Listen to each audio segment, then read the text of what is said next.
অন্তর্বর্তীকালীন সরকারকে বারবার অনুরোধ করেছি দৃশ্যমান হাসিনার বিচার। কারণ হাসিনার বিচারটা যদি না হয় তাহলে এই দেশের মানুষ এই জাতিকে ক্ষমা করবে না। কারণ এই বিচারটা এত বেশি প্রয়োজন।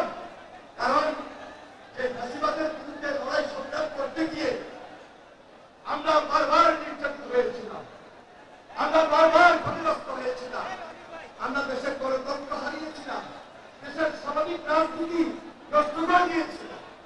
আজকে এই মুহূর্তে জুলাই বলে দিতে চায়, আগস্ট বলে দিতে চায়, অবিলম্বে হাসিনার বিচার বিশ্বমান করতে হবে।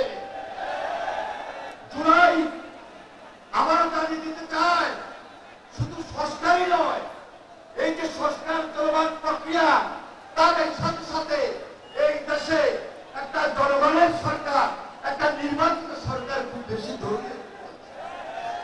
আমি বিশ্বাস করি আজকে বাংলাদেশে একটা যদি সাধারণ স্বাভাবিক সুন্দর নিরপেক্ষ নির্বাচনটা হয়, বাংলাদেশ জাতীয়তাবাদী দল এই সরকারের নেতৃত্ব দিবে তথা বাংলাদেশ জাতীয়তাবাদী দলের ভারপ্রাপ্ত চেয়ারম্যান জনাব তারেক রহমান এই সরকারের নেতৃত্ব দিবে ইনশাআল্লাহ।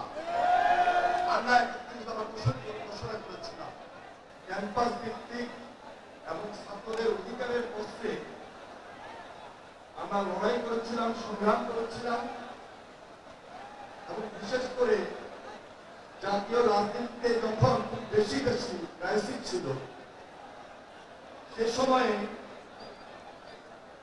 হুসেইন মোহাম্মদ এরশাদের বিরুদ্ধে শুধু নয়, হাসিনার বিরুদ্ধে 96-এ আমরা সেই আন্দোলন সংগ্রামে রাজপথে নেমেছিলাম।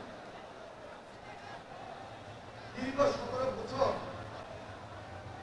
আপনারা লড়াই করেছেন, সংগ্রাম করেছেন এবং ফ্যাসিবাদের বিরুদ্ধে লড়াই সংগ্রাম করতে গিয়ে গুম খুনের অনেক নেতা কর্মী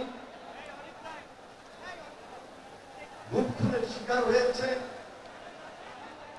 শহীদ হয়েছে, নির্যাতিত হয়েছে এবং মিথ্যা মামলায় অত্যাচারিত নির্যাতিত হয়ে তারপরেও তারা এই রাজপথে থেকে শেষ পর্যন্ত সর্বশেষ জুলাই আন্দোলনে এই বাংলাদেশ জাতীয়তাবাদী ছাত্রদল একটা গৌরবান্বিত ঐতিহ্যবাহী ইতিহাস স্থাপন করছে।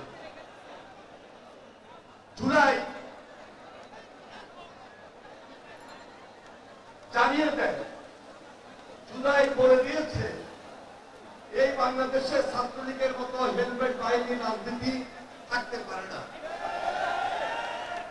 জুলাই জানিয়ে দিয়েছে জুলাই আন্দোলনের কারণে শেষ পর্যন্ত শেখ হাসিনার মতো ফ্যাসিস্ট পালিয়ে যেতে বাধ্য হয়েছে। জুলাই জানিয়ে দিয়েছিল এই বাংলাদেশে আয়নাঘর থাকতে পারে না, আয়নাঘরকে ধ্বংস করে দিয়েছে। আজকে এই জুলাইয়ের নতুন দাবি